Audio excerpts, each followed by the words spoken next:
Guys, I want to welcome you to another episode of the Advisory Board podcast. I've got with me a special guest, and I've been a huge fan for a long time of author Kim Scott, who is the author of Radical Candor. I've got the CEO of the Radical Candor group. In fact, I don't remember the official name of that, but Jason Rosoff. I should have asked you how to pronounce that, Jason.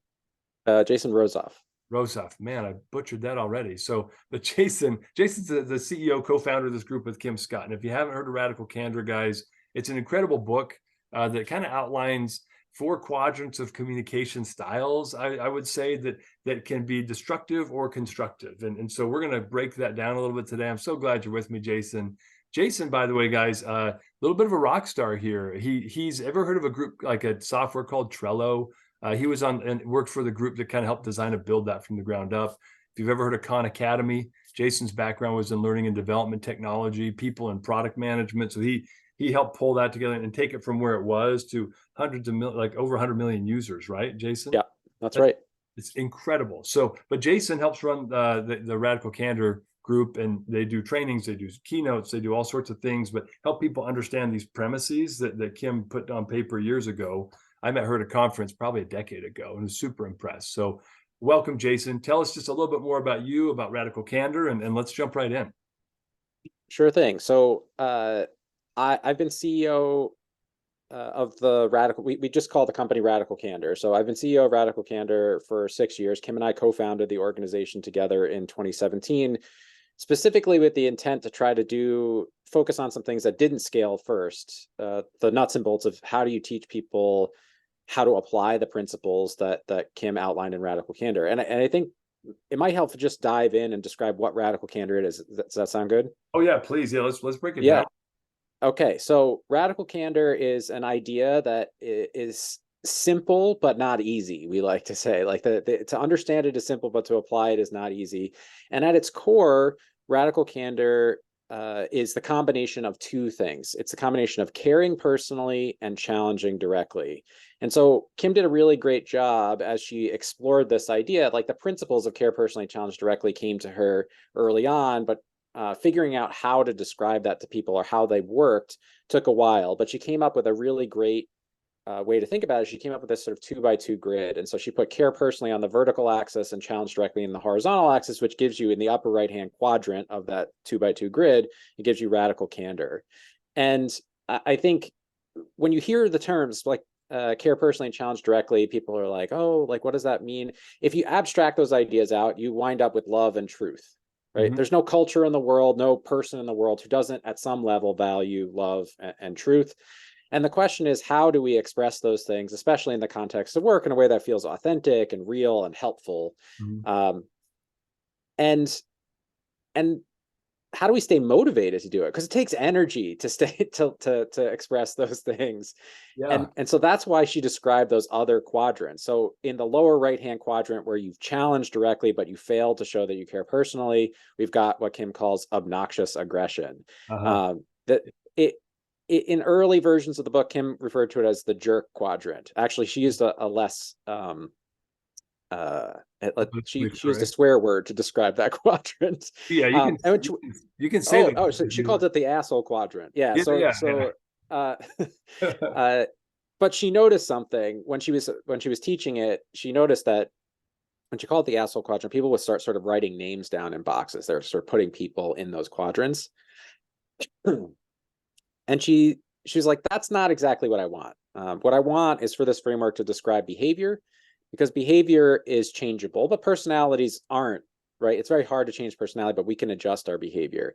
And so she made a conscious effort to rename it obnoxious aggression, because obnoxious aggression describes the behavior, not the person. Mm-hmm. We've all experienced obnoxious aggression in our careers. That is where and it's important to recognize that sometimes the feedback is actually clear, but it's delivered in a way that is demotivating, right? Mm-hmm. It doesn't make us feel good. It doesn't make us excited to change, to consider it or to change our behavior. It just sort of feels like getting beat over the head by a 2x4. It's an unpleasant experience. So it maybe efficiently communicates the problem, but inefficiently motivates the person to consider changing their behavior. So that's Yeah. obnoxious aggression. Do you mind, before we move on from that quadrant, let me Yeah. share a thought about that, because for a lot of the people listening in, they're in the franchising community, the franchising world. We've all got we all know a franchisee or staff at the franchisor that would typically fall in this category, and it comes from they're really good at giving direct challenges, right? Or like Yep. direct instruction, but they don't care, right? Like that's kind of Yep. that's where this quadrant stems from, and they come across as the jerk in the meetings, the Yep. naysayer a lot of times. Like they want to give you all the blunt feedback, but they're giving it to you from a place of total dispassion. Like they don't care. Yeah. I was going to Yep. say, because so that's kind of this quadrant of a person, and it happens a lot in franchising, which is why I thought, boy, again, we're going to break each one of these down, but you're going to start to see, oh, I see where people tend to line up and where their behaviors line up. And then what we're Yeah. going to talk about is, so what? Like, now what do we do with the person that's in that quadrant? How do you make sure you're not becoming? Sometimes I think I land in that quadrant, like with my teenagers. I think I'm obnoxious aggression on Saturday morning about chores. So like I feel this one a little bit because I'm very direct. But Yeah. usually, I'd like to think I live in radical candor a lot, but I think when I get irritated, I slide out of that category and I become obnoxious and aggressive. Yeah. And what I would say is no one is obnoxiously aggressive all the time. Just like no one is radically candid all the time. Like no one is obnoxiously aggressive all the time. It's important to see like what are the situations in which someone behaves in that way, and what are some of the things that they can do if they find themselves there. I think we'll come back to that. Like what are some strategies for getting yourself out? Yeah, agreed. Yeah, let's do that. But so that's we've talked bottom right. Bottom right. So let's go bottom left next. So this is where you fail on both dimensions. You fail to show that you care, and you fail to challenge directly. And Kim called this manipulative insincerity, which sounds bad because no one wants to be manipulative or insincere, but that is on purpose because this is the worst quadrant of all. Yeah.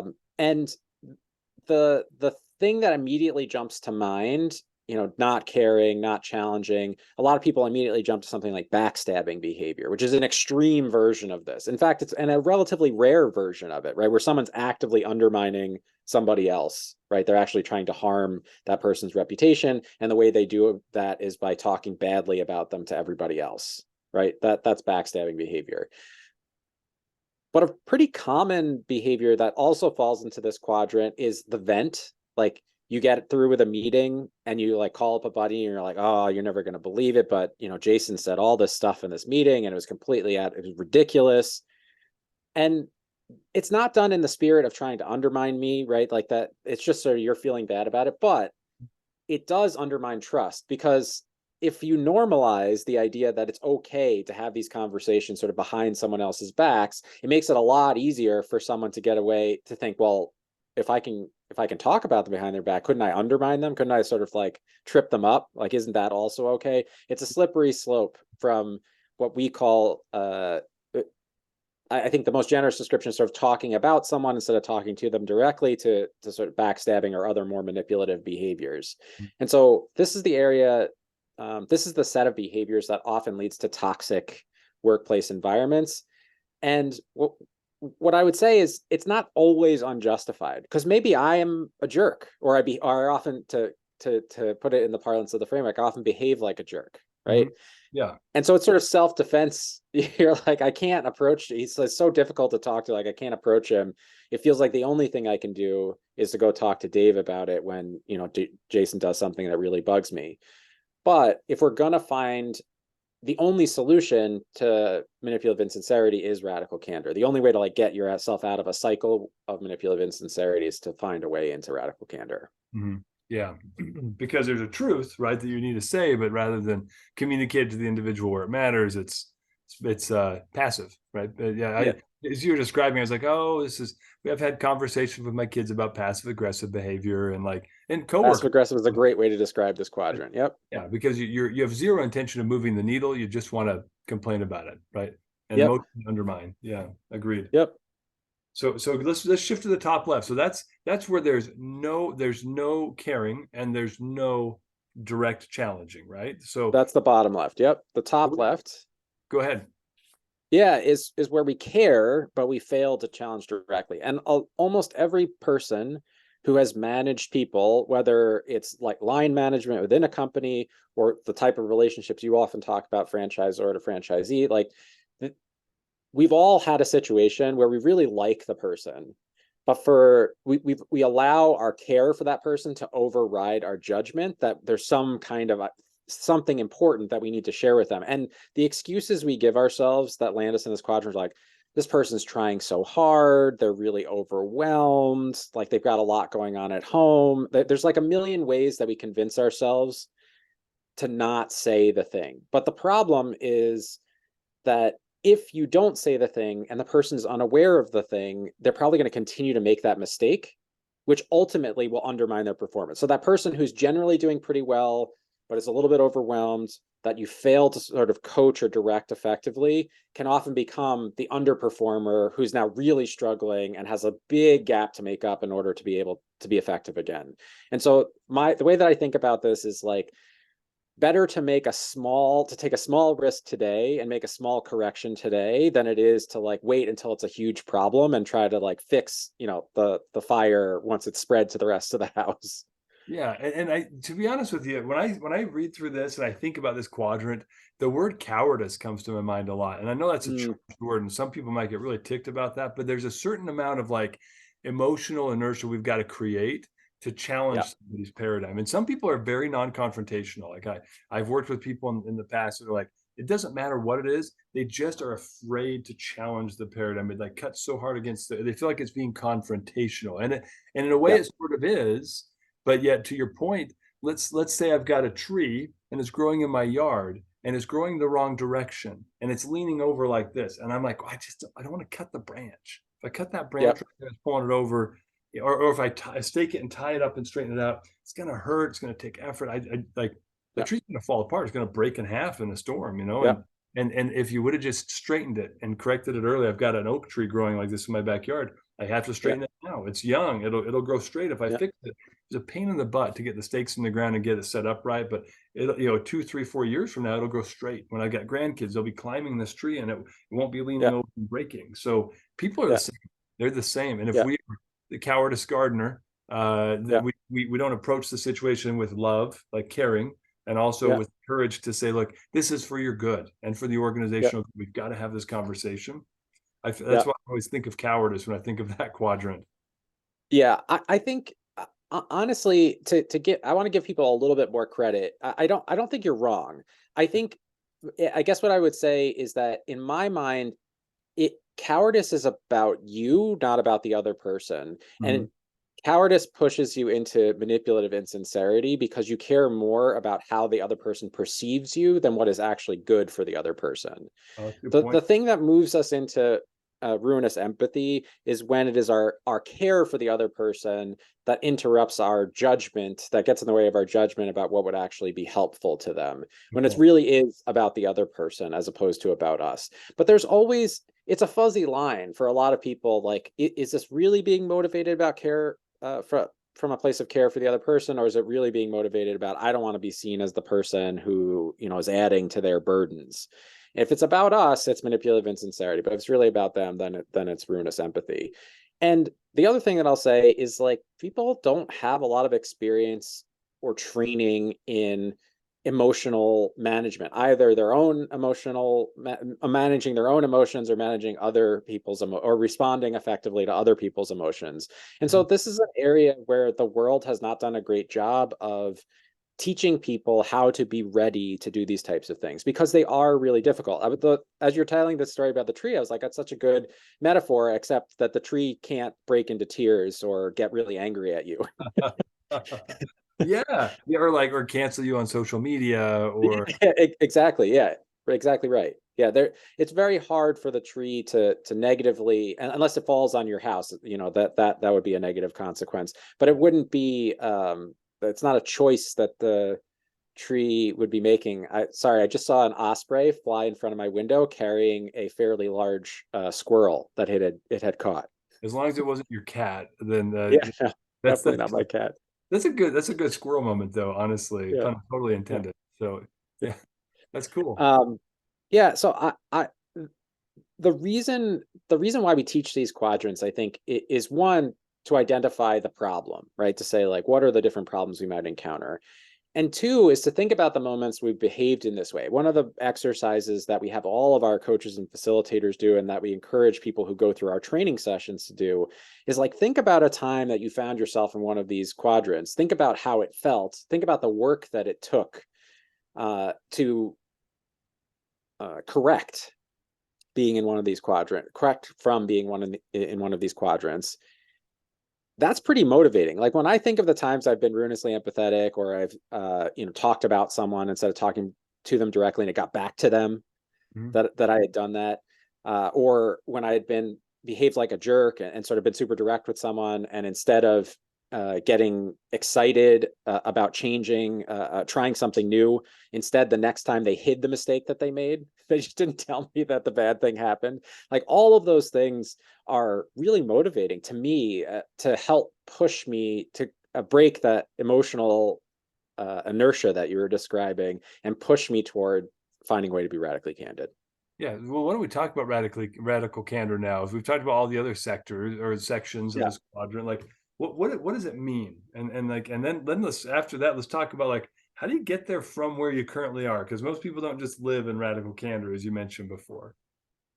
Yeah. So to me, to understand radical candor, an example is really helpful. The story that I typically tell people is a story that took place when I was relatively early on in my role at Kahn Academy.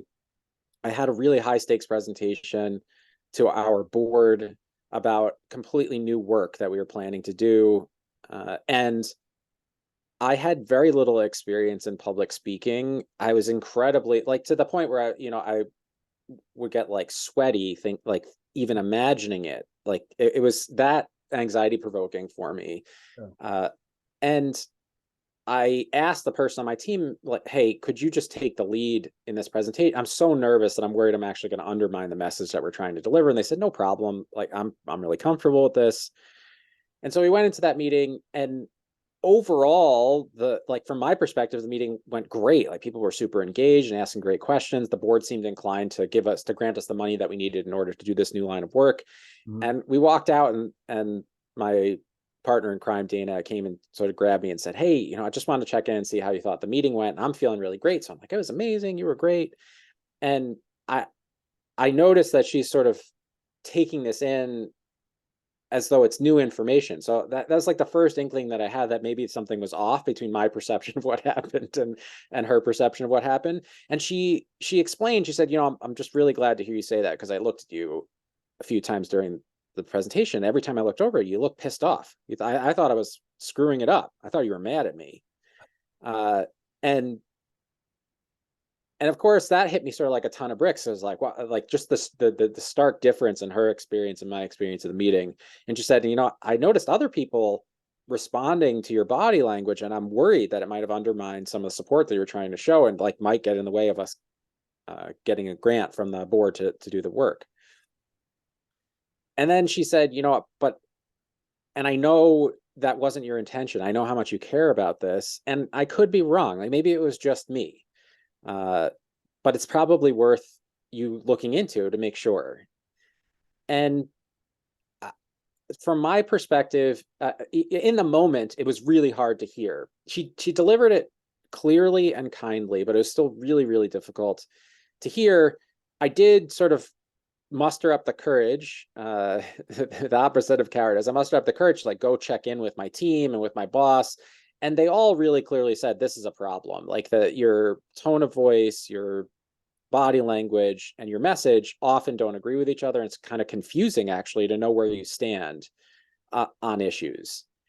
And I started, after a couple of weeks of reflecting on that feedback, I realized that this was not the first time or the second time or the third time that I had gotten this feedback. People have been trying to give me this feedback for my entire career. And what was so unique about the way that she approached it was, one, she approached it, I knew she cared about me, right? We worked so hard, we collaborated really well and worked really hard on the work that we were pitching to the board.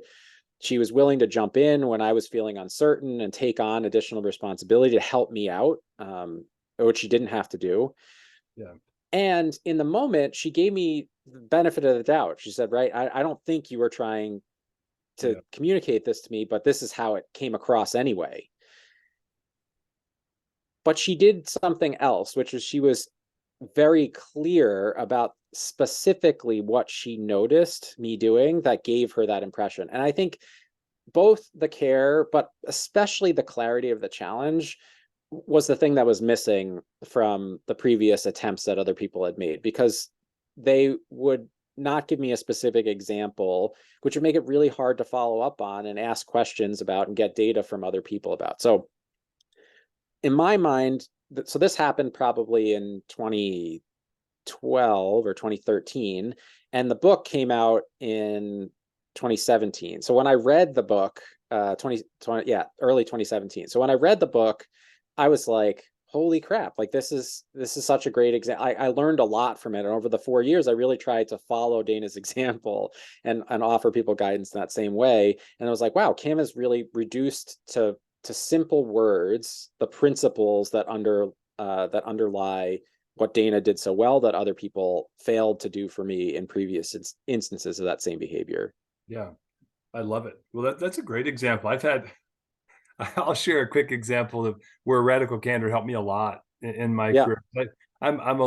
Some people wouldn't believe this probably now, but I'm a little bit of a hothead. Like I used to have a bit of a shorter fuse, and there's a lot of life stuff going on, right? Kid with cancer, things yeah, that were going on where like I was in the yeah, workplace grinding hard and I was hitting roadblocks and I just didn't have time. So I would bulldoze things and be like, nope, get yeah, that out of the way. Because I didn't have much patience or time to deal with it. But yep. at one point, so I'm a director of sales, right? And our CFO does something, and I'm on this email thread, and I decided that it was time to live in the bottom right quadrant, right? And I Mm, our CFO in this big email with all the executive team on it as some like peon junior executive like leader, right? Like yep. total no, right? And because it's also I think part of the concept that we should talk about that radical candor doesn't happen usually in a group setting, right? You're not going to be like That's right.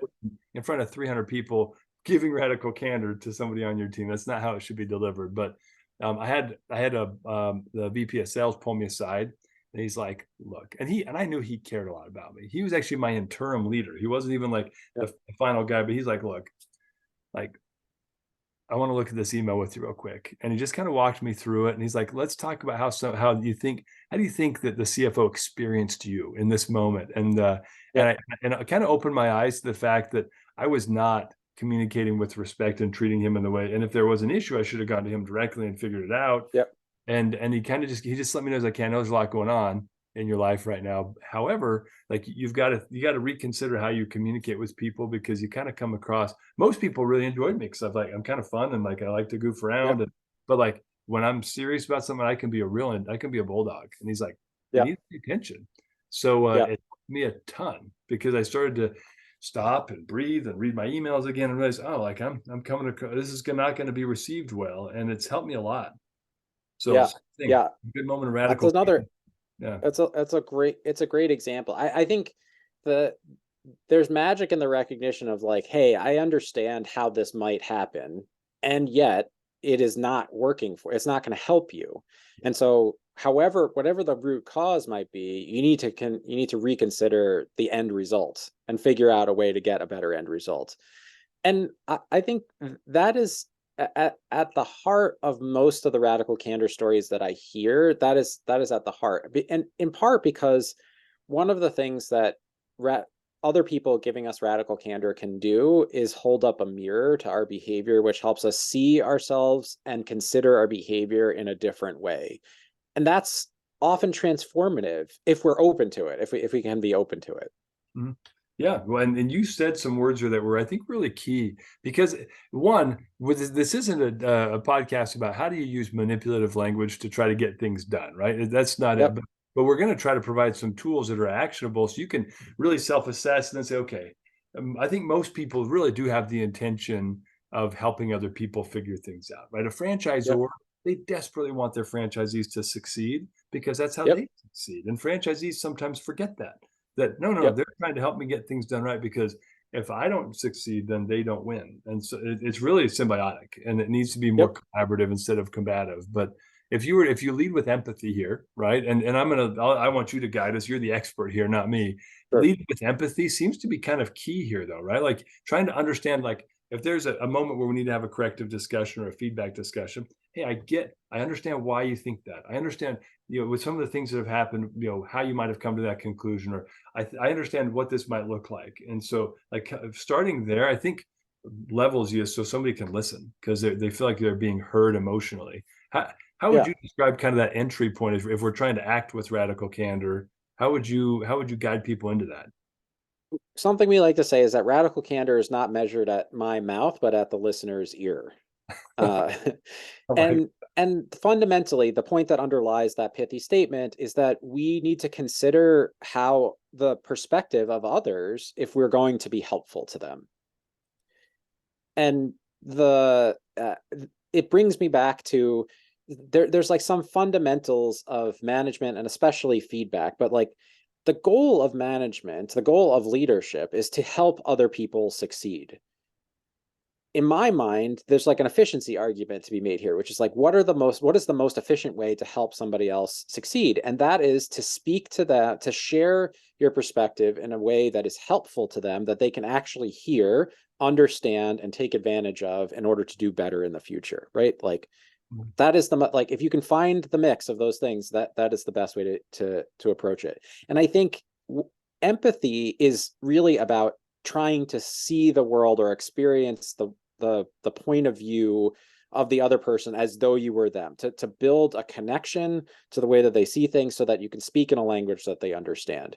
And I think it's really important because radical candor does not look the same from person to person. There are some people for whom clear is kind.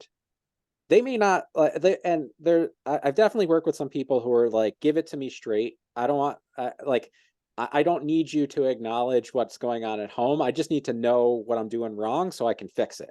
Mm-hmm. But there are other people who are like, who don't feel that way, who want to make sure that I see them as I see and respect them as a whole person. I understand the sort of the breadth of the experience they might be having.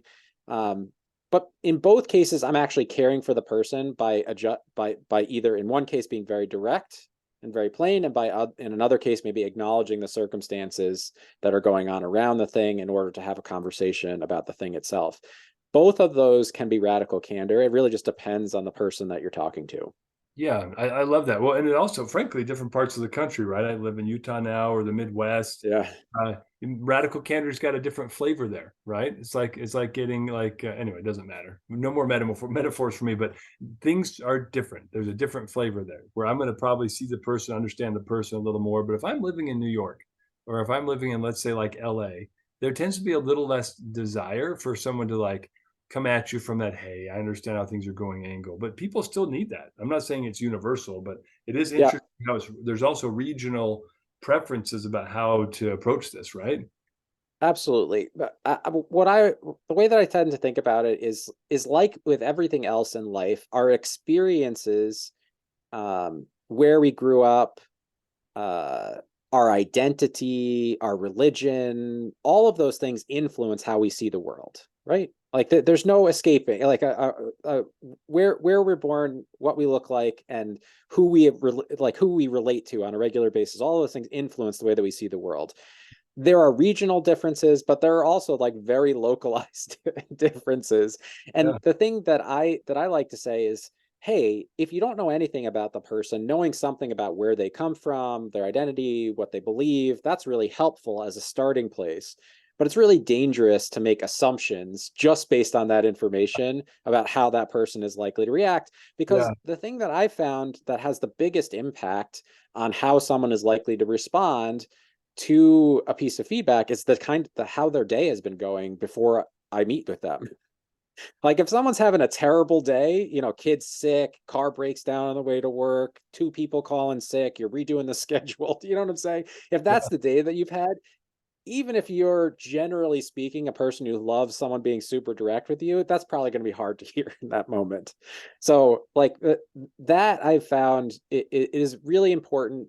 Use all the data that you have, but don't allow general information about someone to override your eyes and ears. You know what I'm saying? To override like how you see that person arrive to that conversation. If someone walks in dripping off their brow, like you might want to you might want to take a beat and say like, hey, Dave, like, how's it going, man? Like, you look like you got a lot going on before you dive into that conversation. Oh yeah, well, I like to think of this breaking it down in two pieces, right? Because you have to understand someone's past, right? Like their history, their background. You also have to Yep. understand their present, right? And Yeah. so, and even their future a little bit. Like you know somebody who's got like an aging parent who's going through a lot of stuff. Like they've got a lot of rough stuff on the horizon that haunts people. Uh, Yep. or or the guy who walks in with rain dripping off his head and grease on his hands because he had a flat tire on the way to work, and Yeah. like that's someone in the present that needs some attention. You've got to be kind of cognizant of the three realms of the time dimension in someone's. Yeah. At least that's how I like to look at it. I think that's exactly right. And the other part of the future is like what motivates this person? Why are they a franchisee? Like what do they want to accomplish? What are their hopes and dreams? Because one of the ways that one of the sort of advanced strategies for making feedback really effective is to tie it back to that person's personal ambition, their goal. I'm sharing this information with you not only because it's going to make you more effective abstractly, but because it's directly going to help you achieve these goals that I know are important to you if you want to reach the next level of income for your franchise. Yeah, that's a great way to approach it. And the only reason you would do that is if you actually give a crap, right? If you care about the individual. That's exactly right. How you stay up in that upper right quadrant instead of sliding into the bottom right? If you really put the time and effort in to understand the individual, it's showing that you care. Yep. And they definitely feel that. They definitely feel Yep. that. So I want to talk really quickly about some high level guidance if you do find yourself in one of the other quadrants. Well, first, this idea of like, how do you know? And I think people tell you, their behavior tells you. If you're acting like a jerk, you're gonna get certain types of reactions, right? People might get really defensive, for example, or they might get angry in return, right? That you might feel sort of ratcheting up of tension in the conversation, or you might get someone who sort of shuts down, right? Gives you the crossed arms and you like monosyllabic answers. Yep, fine, sure. People will tell you by their behavior that you are not in radical candor, right? That you're in some other quadrant. If you find if you're in if you observe the other person and your intuition is like, hey, I've slipped out of radical candor, one of the best things you can do before you even guess which quadrant you're in is to stop and say, hey, I feel like my goal coming into this conversation was to try to be helpful, but it does not feel like this conversation feels helpful to you. Tell me like what's going on, like what's driving your reaction to this conversation, or how do you feel like you're reacting to this conversation? Start with curiosity. Like if you feel like you're not hitting the mark, it's not sort of like going easily, which most of these conversations actually do. We just tend to remember all the times that it goes terribly wrong more than remember the times that it goes right. But if you find yourself sort of slipping, start with curiosity, ask some questions about how the other person is experiencing. Make sure the goal is turn it into a dialogue and get the other person telling you how they're thinking or how they're feeling in that moment. Yeah, I love it. The next thing is that the person says, you're being a jerk. You want to move up on care personally, right? Like that is the goal. So if you find yourself in that lower right-hand quadrant, your goal is to move up on care personally. The danger is it's tempting to simultaneously back off the challenge, right? Because it's to say like, oh, sorry, I didn't mean to come across that way. This isn't even that big of a deal. Like, let's just talk about it some other time. Well, that's confusing because it was a big enough deal for you to have the conversation in the first place. So the goal is move up on care personally without backsliding on challenge directly, which is going to confuse people. And that's tough to do. One of the best ways to do it is to just acknowledge and say like, hey, I hear you. I apologize. I'm sorry I came across that way. That really wasn't my intention. And you can ask another question, which is like, what would be most helpful? Like, how can I help make my point in a way that feels useful to you? And if the person says, hey, I need 10 minutes to like, I'm too pissed to like continue this conversation, or can we talk about this tomorrow? Then I think you're okay to say like, let's talk about it tomorrow. But most of the time, that acknowledgement is enough to sort of get the conversation back on track and to reset things in the moment. Yeah, that's fantastic feedback. What about, so let's talk about, sometimes people get burned out, right? Yep. I feel like the left two categories sometimes reflect a little bit of burnout. Where Yep. so how have you found people can kind of rekindle that desire to care? Somebody who keeps Yep. burning them, like a franchisee, just won't stop harassing them. Yep. And I'm not saying franchisees are all bad; they're mostly phenomenal. But there's always like that one person that's really jaded and frustrated, or really loud, that kind of drives Yep. franchisors nuts, and also franchisor staff that drives the franchisees nuts. So this isn't like a one-way Yep. street. How do you, if you're that person that's just feeling like I just don't care anymore, like I just how do you get out of that withdrawn state to really recognize that there's an opportunity here to enjoy what you're doing more? I mean, help guide us a little bit there. Yeah, I think in the world of direct employment, there's a process, like a review process, right? Or some way to sort of capture a pattern of behavior and to deliver a summary, right? To say like, hey, here's where I think we are in this relationship. But that's what I really think it takes. It is uh, when I talk to people who are in that state in the world of employment, and I ask them, have you told the person how you're feeling? Like, have you had a direct conversation with them to say like, hey, Dave, look, I, I want you to be successful. I'm invested in your success. This is can only work if it's a win-win situation. Yeah. I feel like I'm sort of banging my head against the wall. I have to imagine you're also feeling frustrated. How are you feeling about how our relationship has been going?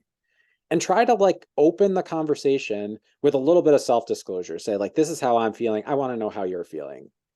Yeah. And it can be really enlightening because many times people are just unaware that they're wearing you down, right? They're unaware that this is how this behavior is coming across. And if they say, look, I'm really surprised to hear you say that, like I had no idea that's the impact that that I would have. And then I think you have an opportunity to say, look, if you want to get the most out of this relationship, here's a really great way to work with me. Here's how I work with some of the franchisees I have a great relationship with. What would this work for you? If we, instead of, you calling me 10 times a week, if we set up a one-on-one where we had some book time on the calendar every other week. You know what I'm saying? Like that, but we knew we were going to be in touch with each other at least every other week. Yeah. Would that work for you? Like you can explore options from that point. Yeah, I kind of love that. You know what I found? So we've got one of our teenagers is on the spectrum, right? Like and we Mm. realized that because I won't share that story. It's funny and long, but it involved police in middle school. Like his Yeah. communication was not appropriate to a teacher, and we discovered, oh, like you don't quite get how humans work a little bit. We should explore Yeah. this a little bit and figure out how we can help you. Lots of coaching, lots of we do a lot of self assessments. Like, hey, pal, like how do you think someone experienced you when you said that? Oh, Yeah. hadn't thought about that, but I don't think they like that. Like, that's Yeah. right. You have to learn how to do this because you're going to be a Yeah. functional human. And so you need to know how Yeah. to interact. So, but sometimes we don't even realize, geniuses, really bright people, successful people, sometimes they are a little bit on the spectrum. Like they don't actually Yeah. understand how humans interact. And so when you have these moments of conversations, I love them with my 17-year-olds because he'll be like, oh, I didn't even conceive that that was an issue. Oh, he likes to wear like he exercises a ton. He has like a weight vest that looks like a Yep. jacket, and he's like Yeah. he's gonna wear it to church one day. I was like, wait a minute, pal. Let's think about how people experience you if you come into the church building wearing what looks like a flak jacket. And he's like, Yeah. oh, I didn't even think about that. Okay, sure, let's Yeah. take it off, and off we Yeah. go. So I think sometimes people are in that zone too, or they're busy and they're just not thinking, mindless behaviors. But thanks for sharing that because I think that's a great point of feedback. Yeah.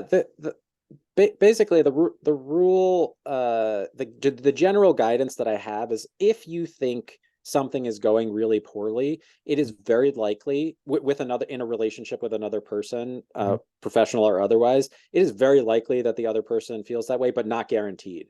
And so Mhm. the only way that you are going to know is to ask.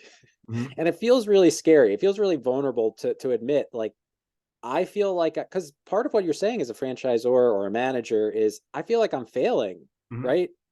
Like this relationship is frustrating, and I feel like I'm not a lot of times what's going through our head is I should be better at this and I should be able to manage this situation more effectively. There's like self-judgment. There's judgment you're casting on the other person. They're kind of behaving like a jerk.